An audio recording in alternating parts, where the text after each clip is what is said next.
J'ai eu le bonheur de voir la pièce, et la structure c'était saison par saison. Et là, le film non, La pièce. La pièce c'était saison par Vous saison. avez eu le bonheur de voir la pièce, parce que vous avez aussi le bonheur ou le malheur de voir le film. Ah, j'ai eu le bonheur ensuite de voir le film. On l'a vu. Non, mais je pense qu'il y a plus, je pense qu'il y a plus, il y a moins de gens qui ont vu la pièce que de gens qui verront le film. J'espère entre 700 000. Oh, il y en a quand même beaucoup de gens qui ont vu la pièce. Hein. Mais- Les 3 pièces, ça fait 700 000. Moi je l'ai vu Bah, 4 fois, mais c'est peut-être pas pour ça. Mais enfin, Dites-moi. Et donc ce que j'ai vu, la structure c'était saison après saison. Là, la structure a changé, c'est une journée. Est-ce que, pourquoi d'abord? Tout simplement pourquoi? Parce qu'on ne fait pas ce qu'on a déjà fait. Oui. Déjà. Et parce qu'il nous a semblé, si vous voulez, il y a une réponse qui est, on était parti à vrai dire dans les sur des saisons. Et puis après, on a été conscient qu'il y a un budget dans le film. Si vous êtes dans un village, dans une saison, dans un truc, d'un autre, et on s'est dit que finalement le paysage, il était sur les gens, il était dans les mots.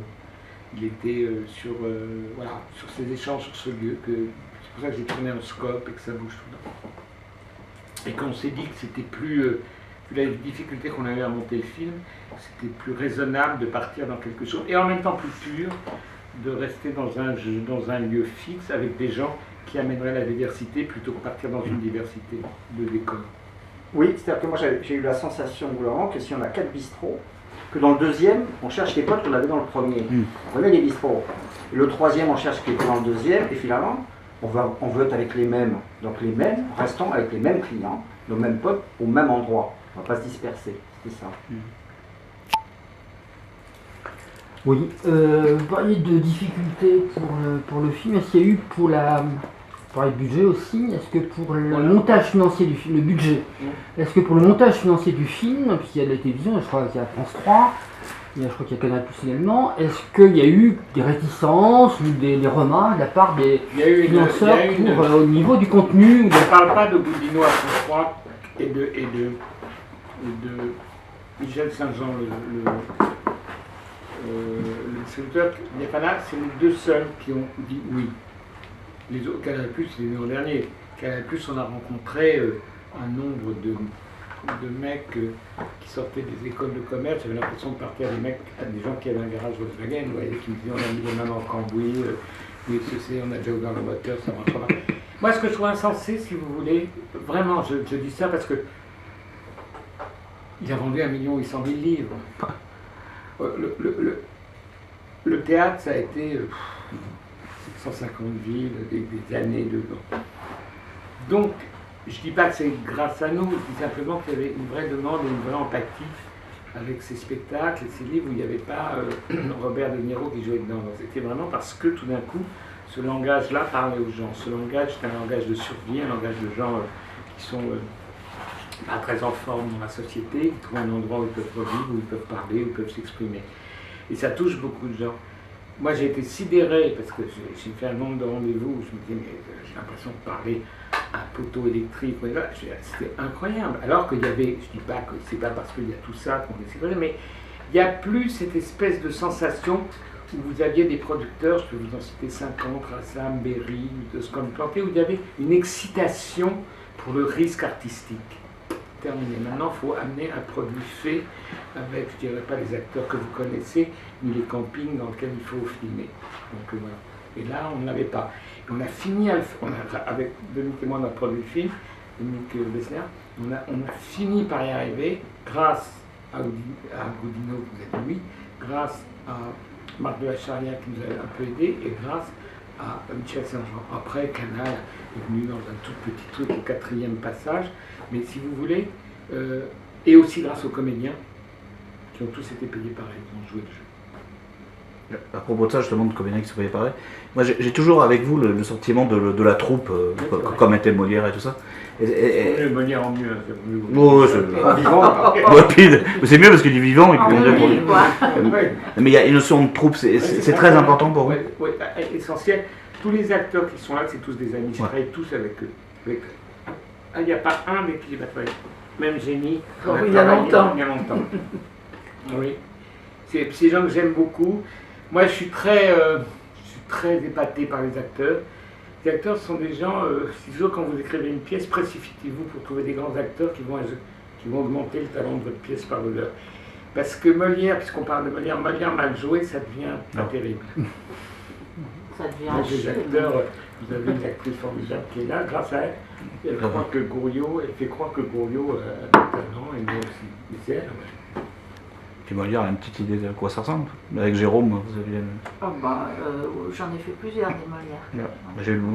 Non, mais même pour les acteurs, ce sentiment de troupe que Jean-Michel instaure, c'est absolument fou, quoi. On était tous les jours super contents de se retrouver. Il n'y avait pas un tel qui se la pétait plus dans les... Je veux dire, on avait des loges, comme on était quand même nombreux, on avait tous...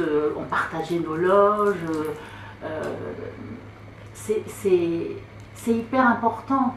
Et il y avait des techniciens qui ont l'habitude de faire des films...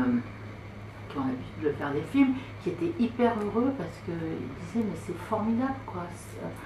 Il n'y a pas, un des acteurs qui fait son numéro, il n'y a pas de caprice, il n'y a pas de machin, c'est une vraie...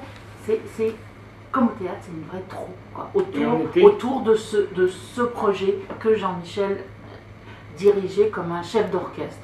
Et comment on amalgame des troupes différentes, parce que dans ce film, il y a des gens qui viennent de troupes totalement différentes. Oui, mais Justement. ils ont tous le même esprit. Ouais, et donc il y a un vrai esprit. C'est la même température des brèves, ils sont là, ils sont chez eux, ils reconnaissent tout. Et c'est vrai, on dit ça souvent avec Goriot, c'est qu'en plus de ce que dit très justement Valérie, c'est vrai qu'on avait une troupe, on était ensemble, c'était paradisiaque, et en plus il y avait un bistrot dans lequel on était, on se sentait bien comme on se sent bien dans un bistrot, non? Absolument, ouais. Et c'est curieux parce que le sujet nous a tous embarqués. Le sujet et le décor de Patrick Luther, magnifique, un bistrot. Donc on était quand même dans un endroit, enfin il y a une architecture dans le bistrot. Donc j'ai retrouvé dans cette architecture de bistrot, avec ces couleurs de bistrot, ces trucs un peu sombres, les bois, les machins, tout ça, le comptoir et tout ça. Et bien on était quand même dans un dispositif scénique qui a fait ses preuves dans la nature. La nature c'est quoi? Le bar du marché, le bar de la poste, le bar de machin. Que déjà le dispositif était en place pour qu'on fasse les marioles. Au bistrot, on fait le mariole. Et là, les comédiens font de la comédie. Donc, on s'est retrouvé au bistrot augmenté. C'est-à-dire qu'il y a Dédé qui a été augmenté de Molière vivant. Voilà, au même endroit. Oui. Et souvent, on voit bien dans les bars que Dédé est parti pour faire Molière, sauf que là, on avait le droit de faire rentrer Molière dans ce bistrot. Voilà, et donc c'était magnifique. Et donc, moi, de temps en temps, je restais, quand il y avait des pauses et tout ça. Et ça se vidait, tout le monde, les gens allaient manger, ils partaient, enfin bref. Donc d'un coup le bistrot restait vide, silencieux. Alors je m'attendais, je m'asseyais à une table. Franchement, tu restes 2-3 minutes avec une bière, tu es dans un bar. Et en plus c'est formidable parce que tu es dans un bar que tu sais qui va revivre selon nos lois artistiques. C'est que tout d'un coup ils vont revenir, ils vont se réaccouder, ils vont dire des phrases tenues, maintenues, contrôlées, ils vont être éclairés comme il faut. Et tout d'un coup le poème, ce poème permanent, hasardeux qu'on voit dans les bars, va être reconstruit avec des lois qu'on maîtrise. Et donc c'est tout le travail du film, ça a été d'avoir le contrôle technique d'un hasard total. Alors, quand le scénario était écrit, est-ce que vous saviez qui allait jouer tel ou tel rôle, ou ça s'est fait après, une fois que le scénario était complètement terminé? Comment vous avez fait? D'abord, il y avait beaucoup d'acteurs qui avaient déjà été dans le théâtre. Voilà.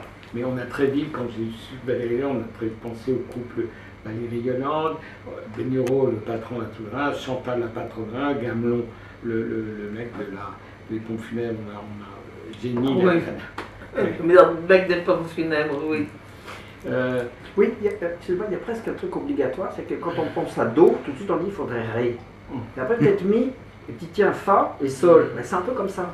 Les uns sont, et oui, les uns avec les autres pour faire cette partition, cette partition parlée, cet opéra parlé, parce que il faut Do, Ré, Mi, Fa, Sol, La, Si, Do au comptoir. Et donc ça c'était le choix de Jean-Michel d'avoir un casting qui, voilà. Alors après il y avait une double croche, c'était Valérie et Yolande, clac clac, accroché, double croche, etc. Et donc c'était très musical et même au niveau des corps des gens, ce sont quand même, on voit bien comment ils peuvent s'accrocher, comment ils peuvent avoir les mêmes températures, on peut les mettre côte à côte. Ou alors mettre un chaud, un froid, deux tièdes. Vous voyez ce que je veux dire? Donc ça a été fait comme ça. Alors ça, c'est que du sensible. Et à ce moment-là, ce qui est formidable, c'est que l'hypersensible devient hyper technique. Et donc, toujours pareil, on trouve les lois techniques de l'hypersensible. C'est la poésie. C'est-à-dire que la poésie, c'est un truc, on ne sait pas ce que c'est de la brume de pensée, et tout d'un coup, il faut trouver une technique pour l'exprimer. C'est-à-dire qu'il faut du vocabulaire, il faut de la syntaxe, il faut de la grammaire, pour exprimer tout à fait, de façon cohérente, que ça soit lu, des choses inexprimables, alors avec une technique imparable et qui est millimétrique.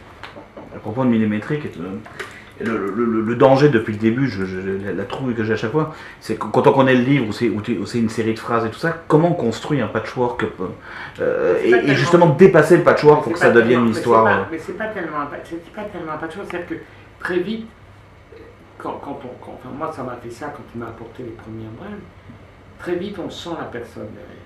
Et très vite on sent qui doit le répondre. Et très vite on sent quelle autre phrase il doit dire. Et très vite ça ressuscite. Il ressuscite. Et alors je dis toujours cette phrase en plaisantant que c'est des dents de dinosaures, il faut reconstituer le dinosaure, mais il vient très vite. Et à partir du moment où on sent des thématiques et des discussions, la couleur de chaque phrase revient toujours à un type de personnage. Et donc ça conduit.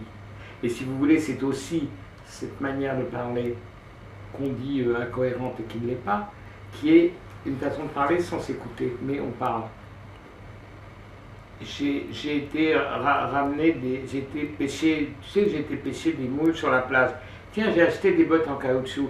Dis donc, t'as été à Manaus parce que, voilà, et c'est comme ça. C'est un dialogue qui n'est pas au premier degré se répond et en même temps qui est très en association des dits et qui continue. Et c'est comme ça qu'on construit, à partir, c'est vrai, de thématiques qu'on rassemble sur la politique, sur la bouffe, sur la conduite, sur etc. Mais ça vient assez vite.